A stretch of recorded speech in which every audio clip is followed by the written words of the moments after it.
പൊന്നിൻ തിളക്കമുള്ള സത്യസന്ധതയ്ക്ക് 6 വയസ്സ്. പവൻ ഗോൾഡ്, താഴെപ്പാലം, തിരൂർ. 049424239116. വാർത്തകൾ വിശദമായി. പാലാ ബിഷപ്പ് വിഷയത്തിൽ എരിതിരിയിൽ എണ്ണ ഒഴിക്കാൻ ഉദ്ദേശമില്ലെന്ന് കെ സുരേന്ദ്രൻ. UDFും LDFും ഒരുപോലെയും വർഗീയവാദികളുടെ സഹായം സ്വീകരിച്ചിട്ടുണ്ട്. പാലാ ബിഷപ്പിനെതിരെ രംഗത്ത് വന്നവർ മതതീവ്രവാദികൾ കേരളത്തെ ആക്രമിച്ചപ്പോൾ മൗനം പാലിച്ചെന്നും സുരേന്ദ്രൻ തിരൂരിൽ പറഞ്ഞു. പാലാ ബിഷപ്പിന്റെ വർഗീയ പരാമർശത്തിൽ ബിഷപ്പിനെ പൂർണ്ണമായും പിന്തുണയ്ക്കുന്ന നിലപാടുമായാണ് BJP സംസ്ഥാന അധ്യക്ഷൻ കെ സുരേന്ദ്രൻ രംഗത്തെത്തിയത്. ഇപ്പോൾ ബിഷപ്പിനെതിരെ രംഗത്ത് വന്നവർ മതതീവ്രവാദികൾ കേരളത്തെ തകർക്കാൻ ശ്രമിക്കുമ്പോൾ എവിടെയായിരുന്നുവെന്ന് സുരേന്ദ്രൻ ചോദിച്ചു. UDFും LDFും ഒരുപോലെ വർഗീയ ശക്തികളുടെ സഹായം ഒളിഞ്ഞും തെളിഞ്ഞും സ്വീകരിച്ചിട്ടുണ്ടെന്നും സുരേന്ദ്രൻ ആരോപിച്ചു.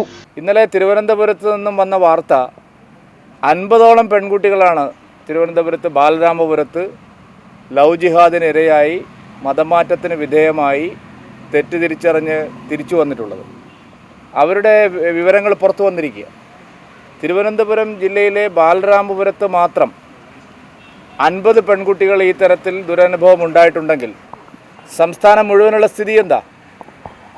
അപ്പോൾ ലവ് ജിഹാദും നാർക്കോട്ടിക് ജിഹാദും ഉൾപ്പെടെയുള്ള ഗൗരവമേറിയ പ്രശ്നങ്ങളിൽ CPMനും കോൺഗ്രസിനും എന്താ നിലപാട്? പാലാ ബിഷപ്പ് ഉന്നയിച്ച അടിസ്ഥാന പ്രശ്നത്തോടുള്ള നിലപാട് എന്താണ്? ഇതാണ് ഞങ്ങൾ ചോദിക്കുന്നത്. രാഷ്ട്രീയ മുതലെടുപ്പ് നടത്താൻ ശ്രമിക്കുന്നത് UDFും LDFുമാണ്. രണ്ടു കൂട്ടരും മതഭീകരവാദ ശക്തികളെ തൃപ്തിപ്പെടുത്താനാണ് ശ്രമിച്ചുകൊണ്ടിരിക്കുന്നത്.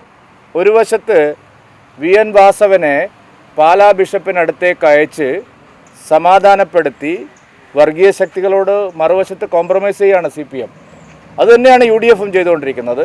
അടിസ്ഥാന പ്രശ്നം ചർച്ച ചെയ്താൽ UDFനും LDFനും കൈ പൊള്ളും എന്ന് ഉറപ്പാണ്. പാലാ ബിഷപ്പ് ഉന്നയിച്ച ചോദ്യത്തിന് ഉത്തരം മാത്രം ആരും നൽകുന്നില്ല. വിഷയത്തിൽ നിലപാട് വ്യക്തമാക്കാനും തയ്യാറാകുന്നില്ല. ബിഷപ്പ് പറഞ്ഞ കാര്യങ്ങൾ തമസ്കരിക്കുന്ന നിലപാടാണ് ഓരോരുത്തരും സ്വീകരിക്കുന്നത്. എരിതിരിയിൽ എണ്ണ ഒഴിക്കുന്നില്ലെന്നും സുരേന്ദ്രൻ വ്യക്തമാക്കി. BJP എരുതിയിൽ എണ്ണ ഒഴിച്ചിട്ടല്ലല്ലോ പാലാ ബിഷപ്പ് ഇങ്ങനെ ഒരു പ്രതികരണം വിശ്വാസികളുടെ മുമ്പിൽ നടത്തിയത്. ഞങ്ങൾ ഒരു എരുതിയിലും എണ്ണ ഒഴിക്കാൻ ശ്രമിച്ചിട്ടില്ല. ഞങ്ങൾ ഈ കാര്യം ആദ്യം മുതലേ പറഞ്ഞുകൊണ്ടിരിക്കുന്നതാണ്. ആ വസ്തുത അനുഭവത്തിൻ്റെ അടിസ്ഥാനത്തിൽ ബോധ്യപ്പെട്ടപ്പോൾ പാലാ ബിഷപ്പ് തുറന്നു പറയാനുള്ള ധൈര്യം കാണിച്ചു. പാലാ ബിഷപ്പ് മാത്രമല്ല, ക്രൈസ്തവ സഭകളിൽ മഹാഭൂരിപക്ഷവും ഒറ്റപ്പെട്ട ചില ശബ്ദങ്ങളൊഴിച്ച് മഹാഭൂരിപക്ഷവും ഈ അഭിപ്രായക്കാരാണ്. അതുകൊണ്ട് ആ പ്രശ്നമാണ് ചർച്ച ചെയ്യേണ്ടത്. അല്ലാതെ ആര് പറഞ്ഞു എന്ത് പറഞ്ഞു അഭിപ്രായങ്ങളും ആ പ്രശ്നം ചർച്ച ചെയ്യാൻ സർക്കാർ തയ്യാറാവണം. സർക്കാർ അടിയന്തരമായിട്ട് സർവകക്ഷി യോഗം വിളിക്കുക, തീരുമാനിക്കുക. ഒരു ജനങ്ങളെ അഭിപ്രായം അറിയട്ടെ, ചർച്ച ചെയ്യട്ടെ. മതസാമുദായിക സംഘടനകളുടെ യോഗം സുധാകരൻ വിളിക്കണ്ട, പിണറായി വിജയൻ വിളിക്കട്ടെ. അല്ലാതെ ഈ പ്രശ്നത്തെ എങ്ങനെ അഡ്രസ്സ് ചെയ്യുന്നു എന്നുള്ളതാണ് ചോദ്യം.